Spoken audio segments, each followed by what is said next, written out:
Bom dia, eu sou o Fernando, professor do Departamento de Ciência da Computação da UFMG, e hoje continuamos a falar de padrões de projetos funcionais. Vamos falar sobre uma técnica que é muito usada em programação funcional, chamada composição de funções. A composição de funções é uma técnica que nos permite criar funções mais complexas a partir de funções mais simples. É um conceito bem conhecido em matemática.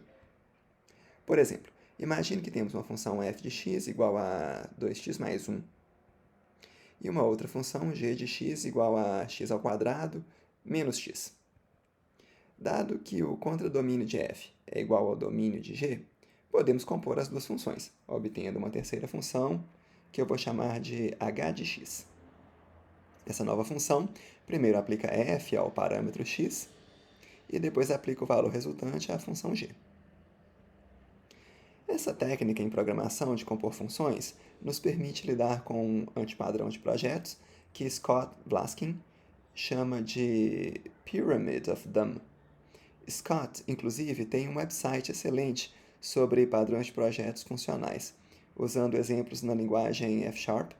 Eu não poderia recomendar com mais ênfase o website dele.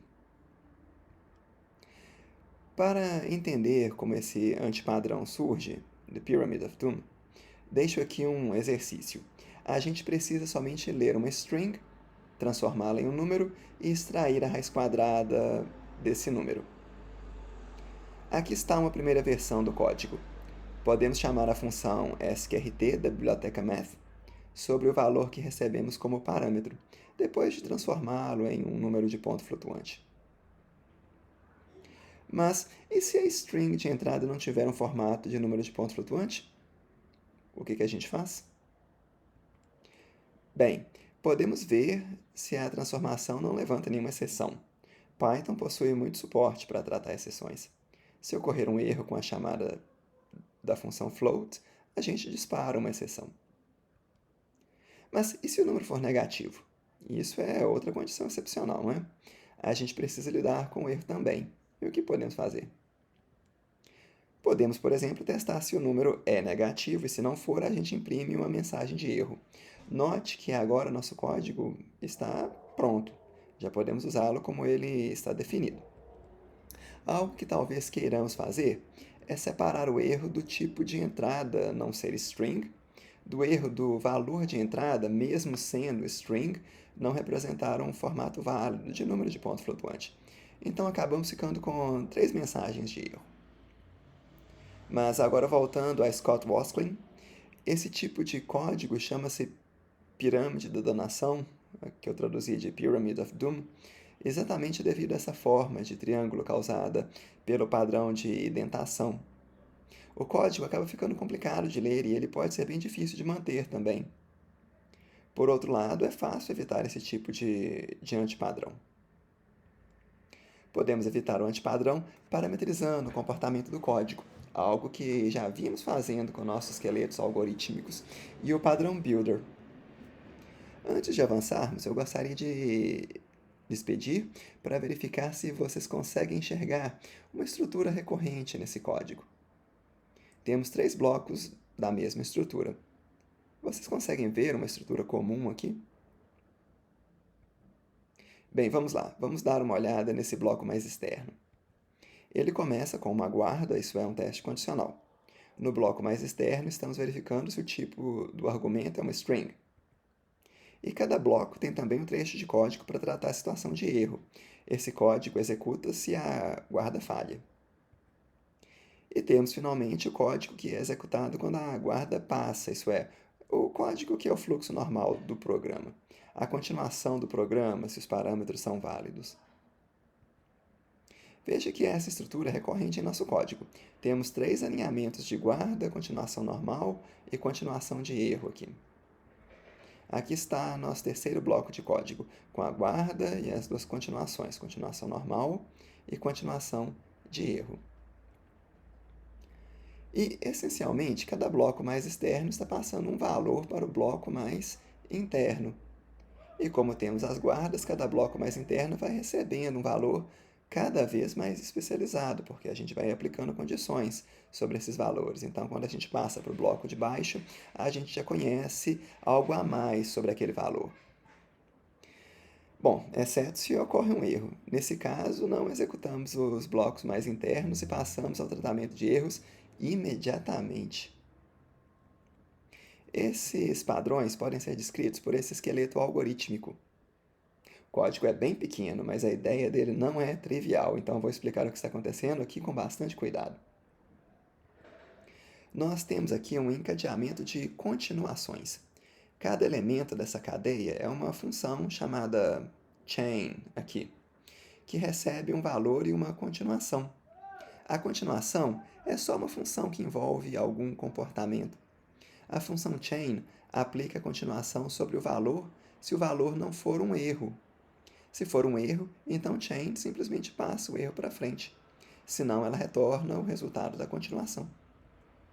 A ideia desse padrão que eu vou mostrar é sermos capazes de encadear múltiplos transformadores de dados, como funções compostas.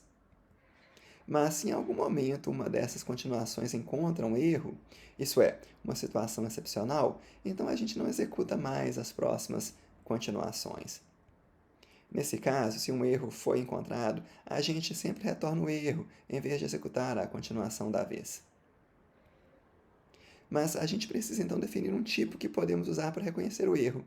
Assim, a gente consegue verificar se o valor que está sendo passado para a cadeia de composições é um erro ou um valor legítimo, usando para isso a introspecção de tipos em Python. Aqui está nosso tipo erro. Veja que é simplesmente uma classe com a mensagem de erro. A gente pode pensar em coisa mais complicada, claro. Mas por agora, esse tipo tão simples vai servir para indicar que um erro aconteceu em algum momento de uma cadeia de computações. Vamos voltar para o nosso código original então e ver como podemos substituir a pirâmide da danação por uma cadeia de funções compostas. Temos aqui 3 cadeias daquele padrão de teste condicional seguido de ação normal ou ação excepcional. Começando com o padrão mais externo, temos aqui o código que passaremos para a chain.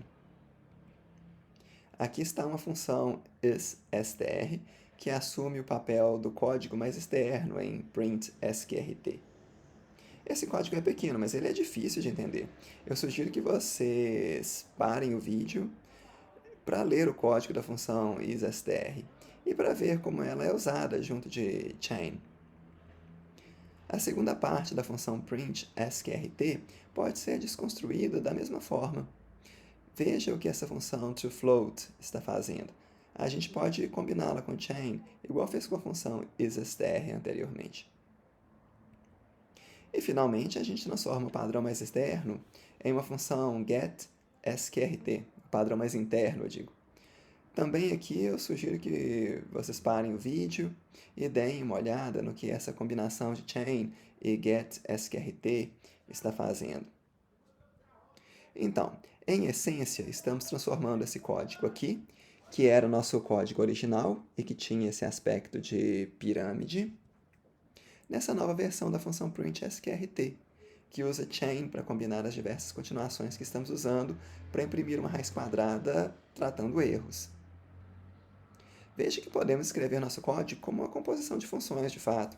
Eu particularmente acho o estilo de cima mais legível. O de baixo é mais conciso, por outro lado. Aqui está todo o código, exceto a definição do tipo de erro. Acho que essa é uma boa oportunidade para você respirar fundo e dar uma olhada no que está sendo implementado aqui. Busque ver como o chain está encadeando funções diferentes. Veja que a primeira função da cadeia de composições é isStr. O resultado de isStr é passado em sequência para toFloat. E o resultado disso tudo é eventualmente passado para getSqrt. Note que o resultado final que a gente acaba imprimindo pode ser de fato o número de ponto flutuante, que é a raiz quadrada de outro número de ponto flutuante. Ou pode ser a mensagem de erro, que é retornada por alguma das funções, caso um erro tenha de fato sido observado. Veja que instâncias do nosso tipo erro mask podem ser impressas, afinal de contas, nós sobrescrevemos o método STR da classe. Cada função que estamos compondo pode produzir uma mensagem desse tipo. Veja que se ela não produzir uma instância de error message, não faz mal, a gente ainda pode usá-la com chain. Ela só não será capaz de passar por cima das próximas continuações quando um erro acontecer. Eu agora queria analisar com mais cuidado esse código. Olhe para ele. Você consegue ver uma redução aqui? Esse encadeamento de funções é exatamente uma redução à esquerda, que a gente pode implementar com o reduce, que já conhecemos lá do nosso início de curso. Ou seja, podemos escrever uma função para compor as funções que temos via uma redução. Aqui está ela. E para usar a composição, basta passar as funções que queremos encadear como argumentos. Veja que não estamos passando esses argumentos como listas, nós estamos passando realmente como argumentos independentes. Conseguimos isso via o operador de expansão, que já havíamos visto na aula sobre decoradores. Agora, veja que Python não possui um operador para implementar a composição de funções. Assim, a gente acaba tendo de implementar essa composição como um padrão de projetos na linguagem. Outras linguagens, como, por exemplo, Haskell ou F#, já possuem esse tipo de operação. A composição de funções é natural em Haskell ou em F#, isso é built-in naquelas linguagens, mas precisa ser implementada em Python. E assim nós terminamos a aula sobre o padrão de projetos que resulta da composição de funções. É possível usar composições de funções de diversas formas diferentes. O essencial é que a imagem de uma função seja equivalente ao domínio da outra, da próxima com a qual estamos compondo. Bom, mas se houver dúvidas sobre esse assunto, fiquem bem à vontade para me escrever.